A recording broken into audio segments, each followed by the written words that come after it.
is absolutely free. Just search GS. And welcome back to the GSMC Fantasy Sports Podcast, brought to us always by the GSMC Fantasy Sports Podcast. I hope you liked the player profile of Josh Allen. He definitely is going to be a contender for that QB1 spot, so hopefully you guys get him early in your fantasy draft if you can. But we're switching back from football to hockey for one last segment, commemorating the hockey season now that the Panthers have lifted the Stanley Cup. What is going to happen in the next season of the NHL, 2024 to 2025? Who will be the favorites for the Stanley Cup next season?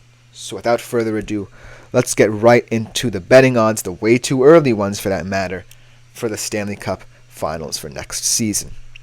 Now, as always, you're going to have a lot of different teams around this playoff spectrum circle that definitely are going to be ones to watch as the season goes on. But the number one position should not surprise you. It is the Florida Panthers. However, an interesting fact to know is that they have the longest odds of any preseason favorite coming off of a Stanley Cup championship in a long while. That's mainly due to the fact that they have 11 unrestricted free agents. And most of them, while not necessarily integral assets to what the Florida Panthers did this year, there is a couple in particular who I'm really not necessarily worried about, but still very intrigued to see how they handle these different players' contract situations. You have a guy in Sam Reinhart who's going to become a UFA. And from what I've said about him on this show, and from what you guys have seen, Sam Reinhart is incredibly important. Without that goal last night, without that breakaway opportunity, the Panthers don't win the Cup. And they might not be as high up on this list as they are right now. And so, for the Florida Panthers, it is all about being able to maintain that structure. If you lose a couple of those unrestricted free agents, guys who you're not necessarily looking to use or retain, that's fine. But you have to retain the big guns. You can't let a guy like Sam Reinhart walk unrestricted from your team because of the fact that you need that core. Sam Reinhart, Alexander Barkov, Matthew Tkachuk, and Carter Verhaeghe are all players that if you're the Florida Panthers, you cannot let go because of the fact you built that core. GM Bill Zito worked hard to create that infrastructure in the Florida Panthers squad to be able to lift their first ever Stanley Cup. And that hard work should not go to waste. But for now, the Florida Panthers are the ones to beat in the NHL for next season. Looking at some other teams on this list, we have three very intriguing teams in the Hurricanes, Colorado Avalanche, and the Stars, all in this plus 950 to plus 1,000 range, who also have some questions, but actually a little bit less than the Panthers because of the fact their unrestricted free agents or free agents are not as integral to their teams as the Panthers. So let's look at the Hurricanes for a second. They certainly have guys like Toivo Teravainen, who's an unrestricted free agent, Brent Pesca, who's an unrestricted free agent, Brady Shea, who certainly can make some noise, but they're not top-line guys. I'm talking about the guys like Sebastian Aho, I think in terms of the Carolina Hurricanes, the disappointing thing with them is that they always get to these nice little points in the postseason where you consider them to be the heavy cup favorite, and then all of a sudden, they lose that. And I think that the key for the Hurricanes is not, stripping this team down. It's building it up because they definitely have one of the best cores in all of the NHL. And you look at them from top to bottom. But they just need that extra depth to get them over the line. I don't know how they're going to find it. I think that they certainly might have to look for either a goalie or some defensemen to shore up their defensive shortcomings in the postseason. But right now, the Hurricanes are looking at a time where their championship window is now. And much like the Edmonton Oilers, it could diminish in any second. It could diminish in a snap. And so the Carolina Hurricanes, look for them to be very busy in the offseason in terms of deciphering what they want to do with this roster. Then you have the Colorado Avalanche, who, when they're healthy, when they're fully fit, are probably the best team in the Western Conference and in the NHL. It kind of shocked me that they didn't get to at least the Western Conference Finals this year because of the fact they already have the core, they already have the cup that was won by this core of players. And looking at the depth they just have from the first line to the third line, it's guys like McKinnon, it's guys like McCarr, it's guys like Ranton, it's guys like Landeskog. They just have such solid depth to them and solid experience.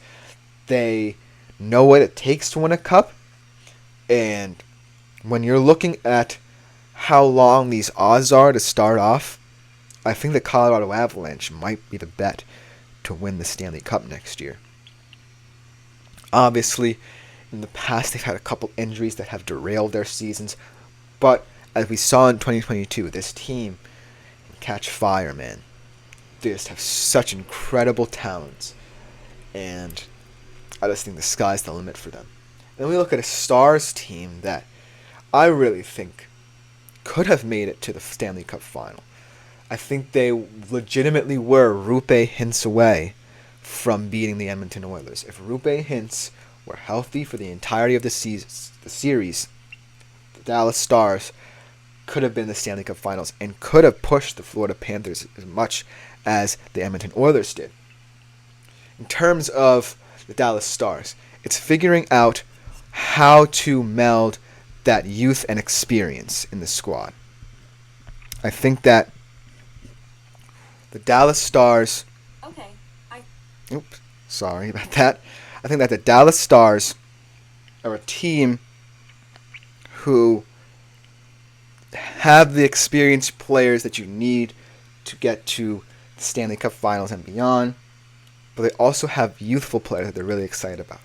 Guys like Jason Robertson, guys like Wyatt Johnston, guys like Thomas Harley, who's also an unrestricted free agent.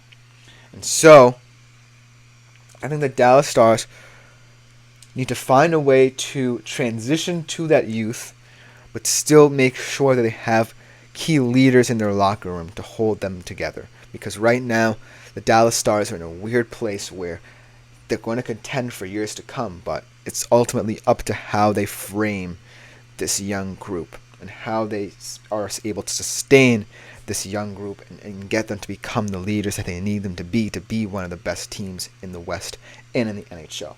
And we're looking at the Oilers at plus 1,000. Obviously, the Edmonton Oilers are always going to be active in the postseason to try and find ways in the McDavid and Draisaitl era to get them across the finish line. They were just so close, and I really don't see many ways that this team could improve. Maybe they get another goaltender to compete with Stuart Skinner. Maybe they get some more defensemen, try and get them on bargain deals, team-friendly deals because of McDavid and Draisaitl's huge contracts. But the Edmonton Oilers will still be there in the end of the day. I don't think they're going anywhere.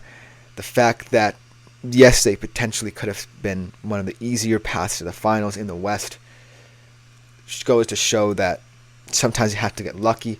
But the Edmonton Oilers prove that they are a fantastic team whether or not they have to face the gauntlet of the Western Conference. They took the best team, the far superior team in the Stanley Cup Final, the Florida Panthers, to 7 games. And there's a lot to be said about that. And they don't really have any restricted free agents I'm worried about. Guys like Warren Fogle, yes, he's an important aspect, but you know, he's a take it or leave it kind of player. You have guys like Adam Henrique, who you might want to re-sign. He was very vital getting to that point. But overall, you still have a fantastic core. You have an exciting group of young players in Dylan Holloway, and Evan Bouchard, and Philip Broberg, who's only going to grow. So the Edmonton Oilers are not going anywhere. But one team who I really like for their value outside that core of group of contenders, the New Jersey Devils. I think that the New Jersey Devils are a team that when all the pieces come together, if they find the right mindset, they have the players to make it deep into the Stanley Cup playoffs. I think that the major concern for the Devils was the fact that their coaching was such a big part of why they were failing. I don't think Lindy Ruff was the guy, and the fact that they fired him way too late did not help them out. But I think that Travis Green shows some nous. I think he's going to give this Devils team a sense of energy and importance again. They have the guys, and guys like Jack Hughes, Dougie Hamilton, guys like Nico Hischier is going to grow. Damon Severson on the back end. Jesper Bratt had a fantastic season a couple seasons ago. Just finding and maintaining that narrative, erasing the memories from last year and going into this year with an open mind, allowing Travis Green to take control of this team. I think the Devils are going to be a force to be reckoned with in the East. But that should just about do it for this segment. We bid adieu to the hockey season. We thank you so much, NHL, for a fantastic season.